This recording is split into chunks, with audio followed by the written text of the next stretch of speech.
Hello everyone, and welcome back to another book review. Today I'm going to be reviewing another romance book that is in my collection of romance books that I checked out of the library in celebration of Valentine's Day. I thought, it's Valentine's Day, it's love, it's romance, let's check out some books that are outside my comfort zone, namely romance, and give them a read. So today I'm going to be reviewing a book. It was indeed a book that I took time to read. And that is Third Base, a Boys of Summer novel by Heidi McLaughlin, a New York Times bestselling author. So first, right off the gate, I don't like bashing authors or their books. Heidi McLaughlin, keep doing what you're doing. I'm sure you're paying your mortgage. I'm sure you are making mad crazy money off these books, and I'm sure there is an audience. Actually, I know because I looked up some reviews of this book. There's an audience that loves this stuff, and this review is coming from someone who doesn't read romance and doesn't like romance particularly in books, so it's going to be a little biased. So this is not to bash Heidi McLaughlin or the Boys of Summer novels or anyone who liked this book. This is just my personal opinion as someone who is not usually a reader or a consumer of this genre. Okay, with that being said, with that disclaimer out of the way, let's talk about Third Base, a Boys of Summer novel by Heidi McLaughlin. First of all, the cover is just ridiculous in my opinion. Like, do we need all of this? I don't know, but okay, he's here. I checked it out just due to the sheer ridiculousness of the cover.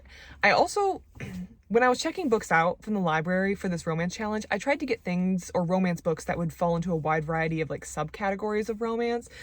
This one, I was pretty confident was going to be a sports romance, which is true. I don't even know if sports romance is like a subcategory. I was thinking like sports manga, so sports romance, but it's sportsy, it's athletic.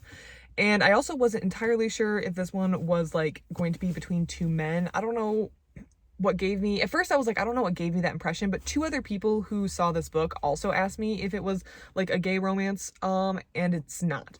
So just keep that in mind. If you are looking at this is between a man and a woman. So I didn't really know what I was getting into, and I figured it was only like 230 pages, so I couldn't get into this much trouble. Third Base is about MLB baseball player named Ethan Davenport, I believe is his name, who notices one day while he's playing his baseball game that there's a fan who's very interested in him. And so he has someone go get the fan, and they go out to dinner, and she's kind of different. Her name is Daisy, and she's not like awestruck by him. So of course he's intrigued, and it kicks off the romance between these two individuals. We're just gonna start there because I have some real problems with this book and the plot. The first being that he notices her out of this stadium of like, I don't know how many people an MLB stadium seats, but it's enough to the point where I feel like, I don't know if you can notice one person. Now, of course, she's sitting near the front, so that's a little bit more plausible, but that just seemed like a little unrealistic. Additionally, Ethan Davenport, I feel like, has the world's largest ego. The world's largest ego. He sees this girl looking at him, or this woman looking at him when he goes up to bat, and he's like, wow, she's noticing me. You're batting in a baseball game. A baseball game. I have been to a couple of the minor league baseball games. I'm not a big baseball girl, but I mean, I'll go and sit in a game. We used to get like free tickets from our library if we completed like reading challenges when I was a kid, so we would go. And they're fun, they're entertaining. It's a way to sit and pass some time. I think it's America's national pastime, so I should be a little more interested than I am. But when someone's batting, there's not like a whole lot to look at in baseball. Like, the ball is going to be thrown and they're going to hit it, and I'm going to be watching the pitcher, the batter. Maybe if someone's like on a base and they think that they could like steal the base, maybe that could be some interesting things going on. But I feel like a good percentage of the people who are watching the game are going to be looking at either the pitcher or the batter when someone comes up to bat. Like, that's what's going to be watched. So he has this huge ego, like, she's watching me while I'm going up to bat. Well, no, duh, so is every other individual in this stadium. I feel like he's just concocting a story, but of course it's true because it's romance. So I was like, you have a huge ego to think that everyone's watching you because they're super, super into you while playing this baseball game. You're just the batter. So you're up on deck, and now people are watching you because they're going to see if you can hit the ball. The other thing I quickly noticed is we don't know anything about Daisy, and we rarely learn anything about Daisy. We learn that she lost her parents young. She apparently doesn't have any siblings, and she is the sole caretaker for her grandfather. Money's tight. She's going to school for journalism, and it's just enough information about Daisy for me to guess the plot twist, which I'll leave in case you do want to read this book. There is a plot twist. I saw it coming from like the moment the twist started to get introduced, like page 30. I was like, oh, okay, I see where this is going. Everything lines up, and it happened exactly the way that I thought it was going to. But besides that, we don't really have any information about Daisy, and I'm pretty sure it's because it's supposed to be self-insert. Like, I'm supposed to feel like I'm Daisy, and the super hot baseball guy is going to be paying attention to me. Wow. And I don't know. We don't know anything about Daisy, her personality. At one point, they like talk on the phone for an hour, but it's never really mentioned what like they're talking about on the phone. Like, there's no character growth in Daisy. We don't see any specific characteristics of Daisy. So that makes me feel like I'm supposed to pretend like I'm just telling Ethan Davenport about my life on the phone, and I'm Daisy and I'm special. Ethan Davenport also spends a lot of time, screen time in this relatively short book, explaining the fact that women do like him. He does have sex, in case you are wondering. Lots of women like him. In fact, it became so ridiculous that around page 40, I started a tally tracker where I began tallying every single time he mentioned this for no reason in the book. Just no reason in the book. He would just spit that out. Oh, by the way, I never have any problem with the women. And I was like, okay. And then he said it again and again and again. And I was like, are you trying to convince yourself or me, dude? Because we've already been over this. We get it. Women love you. You're an MLB superstar. Like, hoorah. I don't know. It became over the top. And the fact that I started a tally counter for this was just ridiculous. I mean, every other page, it felt like he was explaining that women did like him. But also, Daisy was different. How was Daisy different? We don't really know. One of the reasons it's kind of alluded at is like, oh, she's not shocked and awed by my superstar ability or my superstar status with the MLB. Okay, but neither would I. I mean, I guess I can, if someone told me like, oh, I play in the MLB, I would be like, that's cool. And I would kind of respect the fact that I guess they worked hard at their craft to get at the point where they're at, and it would be respectable. But there's plenty of people in the United States who don't follow MLB baseball who would be impressed by the fact that someone was an athletic player, but wouldn't be wowed or overawed by their ability or taken back. So I feel like, again, of course, maybe the women Ethan interacts with are usually wowed and awed by it, but I feel like that's not a unique characteristic because there's plenty of women in the United States who wouldn't care. So I feel like that was a little unrealistic. Additionally, one of my friends, when I was talking about this, was like, can you name a single MLB player currently in the league? And the only one I could come up with, I think his name is Cabrera. And I think he plays for the team that's in Detroit.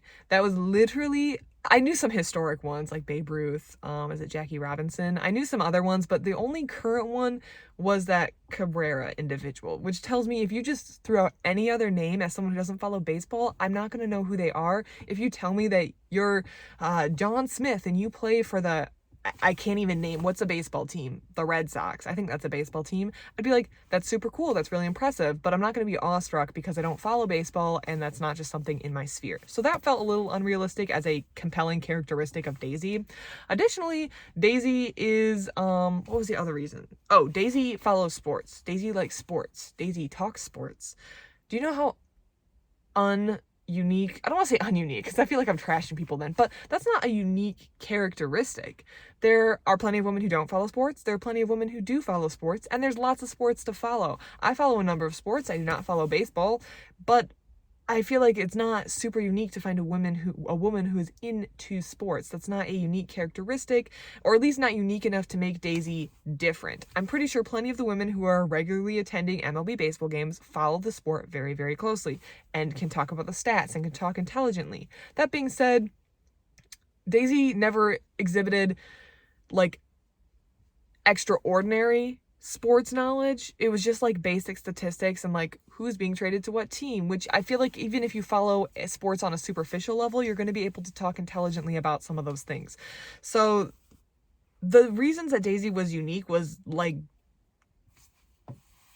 they were never really firm or clear, and that's what really reinforced my idea that Daisy was supposed to be a self-insert characteristic. Additionally, Ethan is just stratospherically out of touch with real life. I mean, at one point he pays for like an all expense paid trip for like Daisy and her grandfather to fly somewhere and attend this game, and they don't show, and of course he's really mad about it. And my first thought was, stop here if you don't want any spoilers, but I'm just gonna say what happened. This is like 3/4 of the way through the book, so yeah, don't listen if you really want to read this book. And this isn't a main point, but if you don't want to be spoiled, they don't show up to the game, and Ethan's really, really mad about it. And my first thought is like, wow, she has an ailing grandfather who may have fallen, who may have had a stroke, who may have been ill, who may have died. So it was one of those things, I'll just put it there. And he like didn't even think of that. His first assumption was like, she's not coming to the game because we're fighting or we're on a break or we're broken up or whatever. No, that's not why she's doing it. My first thought was she has a very ill or a grandfather who's not in good health, so there's a reason that there's probably an explanation for why she didn't go to the game, and he didn't even attempt to get it. He just threw a fit. He also was surprised when she was being forced to move out of her home due to some circumstances. He didn't like understand that's what the woman was telling her when the like woman who was managing the building came by to her apartment, and that was just like, I don't know, it just felt really out of touch.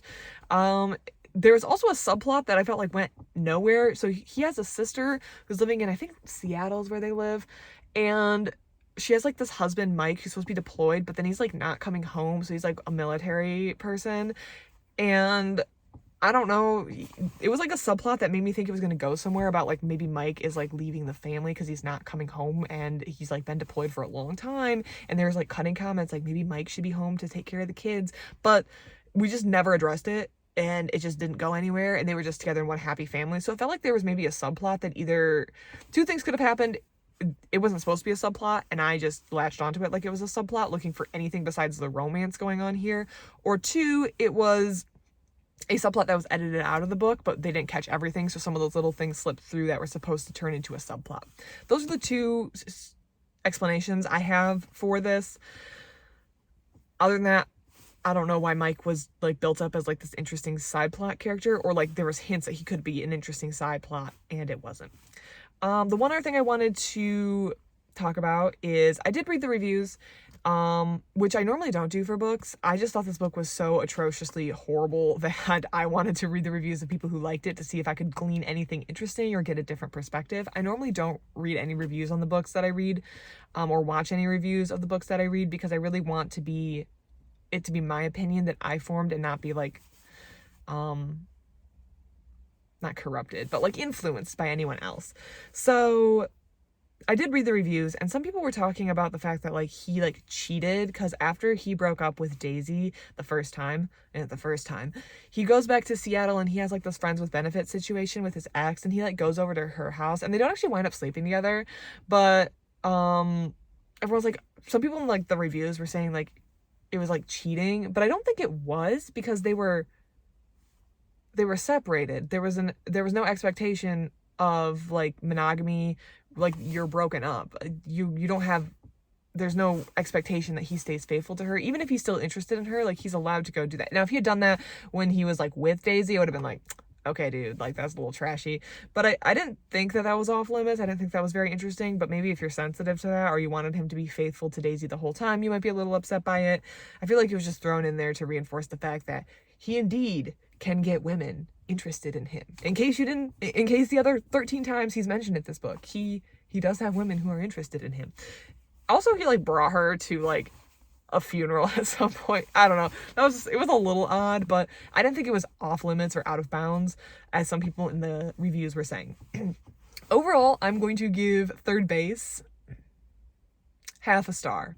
I thought about bumping it up to 1 star because the twist was kind of interesting, but I saw the twist coming from so far away, and Ethan, whose head was located somewhere in the stratosphere, didn't see it coming and was, in my opinion, unjustly upset about it, and also setting really weird boundaries with his girlfriend about what she was allowed to read, which is, like, not okay, in my opinion. Like, that's just childish and petty.